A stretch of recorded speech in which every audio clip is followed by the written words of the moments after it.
ಅವರಿಗೆ ಬೇರೆ ಇಶ್ಯೂ ಇಲ್ಲ. ಗಾಂಧಿಯವ್ರ ಹೆಸರು ಹೇಳ್ಕೊಂಡು ರಾಹುಲ್ ಗಾಂಧಿ ಬಿಟ್ಟರು ಪ್ರಿಯಾಂಕಾ ಗಾಂಧಿ ಹತ್ರ ಹೋಯ್ತವ್ರೆ. ಆಗಿರೋದ್ರಿಂದ ಕೆಲವಾರು ಸಂದರ್ಭದಲ್ಲಿ ನರೇಗಾ ಅಂತೀವಿ ಅದಕ್ಕೆಲ್ಲ ನಾವು.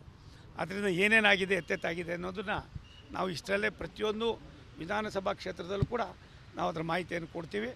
ನಾವು ತೆಗೆದುಕೊಂಡಿರ್ತಕ್ಕಂಥ ಕಾರ್ಯಕ್ರಮದಲ್ಲಿ ಅವ್ರು ಏನು ಹೇಳಿದ್ರು, ಗಾಂಧಿಯವರಿಗೆ ಪ್ರಿಯವಾದ ಯಾರು ಜೈ ಶ್ರೀರಾಮ್, ಆ ರಾಮನ ಹೆಸರನ್ನು ಇಟ್ಟಿದ್ದೀವಿ ವಿನ ನಾವು ಗಾಂಧಿಯವ್ರ ಹೆಸರು ತೆಗೆದು. ಒಂದು ನಿಮಿಷ ತಾಳಿ ಇವಾಗ ನಾವೇ ಹೌದಪ್ಪ, ಭಾರತ ಸರ್ಕಾರ ಕೊಡ್ತಾಯಿತ್ತು, ಅದ್ರ ಬಗ್ಗೆ ಕಾಯ್ದೆಯನ್ನು ತಂದಿದ್ದೀವಿ. ಇನ್ ದಿ ಇಂಟ್ರೆಸ್ಟ್ ಆಫ್ ನಾವು ಪರ್ಮನೆಂಟಾಗಿ 125-150 ಜನ ದಿನನೂ ನಾವು ಕೆಲಸನ ಕೊಡಲೇಬೇಕು ಅನ್ನೋ ದೃಷ್ಟಿಯಿಂದ ಕೆಲವಾರು ಬದಲಾವಣೆಗಳನ್ನು ಭಾರತ ಸರ್ಕಾರ ತಂದಿರೋದ್ರಿಂದ ಅದನ್ನು ಅನುಸರಣೆ ಮಾಡಿಕೊಂಡು ನೀವು ಕೆಲಸ ಮಾಡಿದ್ರೆ ಆಮೇಲೆ ಬಾಕಿದ್ದು ನೋಡೋಣ. ಈಗ 40%